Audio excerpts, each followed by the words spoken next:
Trigger chosen. Divorce or custody weaponized against him. 1. Setup. Describe his earlier life, a hopeful, hard-working man with strong bonds to those who would betray him, e.g., a business partner, a wife, a brother, a mentor. Create emotional tension by showing how much he trusted them. I was the kind of man who woke before the sun, believing that a handshake could seal a promise, and that sweat could bend a future into reality. My hands carried calluses, from nights spent wiring plans, from drawing up the future we could touch. My wife stood with me in the kitchen of a modest apartment, her laugh bright as the spark that came when we opened the first small office. My partner carried the same hope, a man who could lift the team when the numbers refused to bow. My mentor spoke softly but with gravity, warning me not to confuse loyalty with weakness. I believed our bonds were iron, something weather could not bend.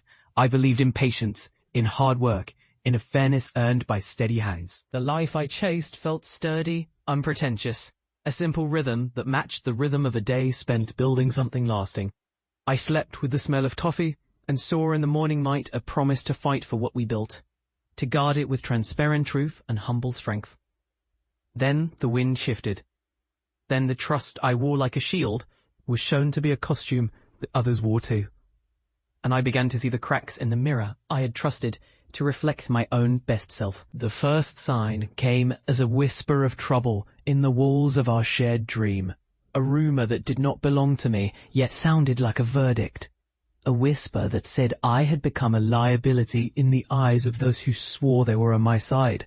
I did not see it as a trap at first, only as a test, and I stood straighter, ready to answer with more work, more patience. But the day the storm burst, the storm came with the force of a courtroom and a crowd, and in that moment I learned that loyalty can be a lie worn well by those who crave control.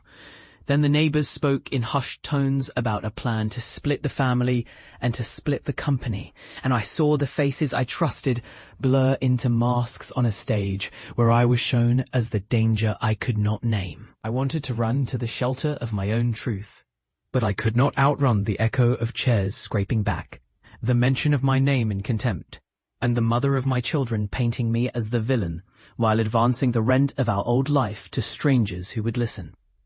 And so I stayed, listening to the lies that sounded like mercy, and the mercy I asked for became nothing more than a currency to be spent elsewhere.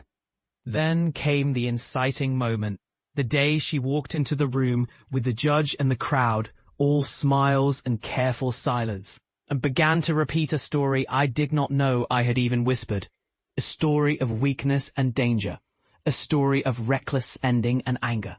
A story designed to break the father from his place, to remove him from the home we had built, and from the children who clung to the sound of my voice at night. The words she spoke were not new front-page headlines, but intimate, repeated poison that settled in the marrow of my bones.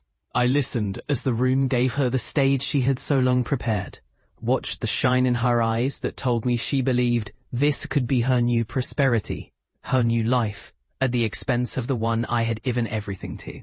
The water in the courtroom glass tasted like ash, and the sound of the gavel felt like a door closing on a future I had helped to plan. The first time the custody papers landed on my desk, I felt the rim tilt, then the floor vanish under my feet, and in that instant I thought for a breath that I might lose not just my title as father, but the name I had earned by showing up every single day. The betrayal was not loud at first. It was careful, patient, methodical. A slow tilt of the world so that a man who believed in fairness would wake up to find that fairness had been turned into a weapon. And still I did not crumble. I took the humiliation in one long breath, swallowed the ache like medicine, and began the slow climb back from that hollow where trust collapses. The rising action was not a loud eruption, but a quiet, stubborn reconstruction. I turned away from the courtroom and toward the late nights of research, the early mornings spent poring over contracts and case files, the conversations with a few lawyers who would not share the same smoke and mirrors that others wore. I learned to read the game as it was played, not as I wished, and I found a way to watch, to listen, to map the routes of our enemies without tilting at the obvious windmills. I walked the line between anger and strategy, The sharp edge of rage she had welded into a tool biting at my own heart, and I turned that edge toward the right tasks, gathering evidence that could stand at a storm, compiling witness recollections that could not be washed away, networking with people who could keep faith even when the room grew cold. I could smell the coffee of a late-night planning session, feel the rough leather of the legal pads I filled with questions, hear the soft click of a door closing as I moved through the city, like a shadow gathering permission to breathe a new truth into the world. And I breathed in the worst moment again and again, until the ache settled into something like resolve. The climax came on a stage that was not built for mercy, but for truth. We stood in a televised town hall, with cameras that could see every tremor in a man who has learned to hide his fear behind a calm, deliberate gaze. I had the documents stacked in neat towers, each paper a vow I had kept, and a lie she had whispered to a room full of strangers. When she rose to tell them how I was unfit, how I endangered our family, I rose too. Not with a roar, but with a quiet, unbreakable certainty. I spoke not of my pain, but of the receipts, the emails, the late-night texts that showed the partnership we had once claimed. I revealed the patterns the audience could feel rather than name, showed the timeline of her manipulation, the way she had weaponized the children to pressure me into a new social status, the way her friends had pretended to be fair while keeping score in a game I did not understand until I learned to read the ink on those papers. The air shifted when I handed the judge a folder that held the truth in its cold, neat order, a truth that could not be argued away by pretty words or glossy smiles. The crowd finally heard the words I did not speak in the home we shared, the words she had tried to erase from memory. It did not end with a single victory, but it ended the fiction that addressed itself as justice. In the wake, I did not fall into the old patterns of revenge. I built something because I learned that revenge without purpose dissolves into noise. I used the pain to light a path, to build a foundation that could shepherd men through the same storms, to write a book that did not merely tell a tale of grievance, but laid out the route from betrayal to endurance, to craft programs that help families navigate the hardest parts of separation with dignity and care. I did not chase shadows. I carved out a place where the broken could become the brave again.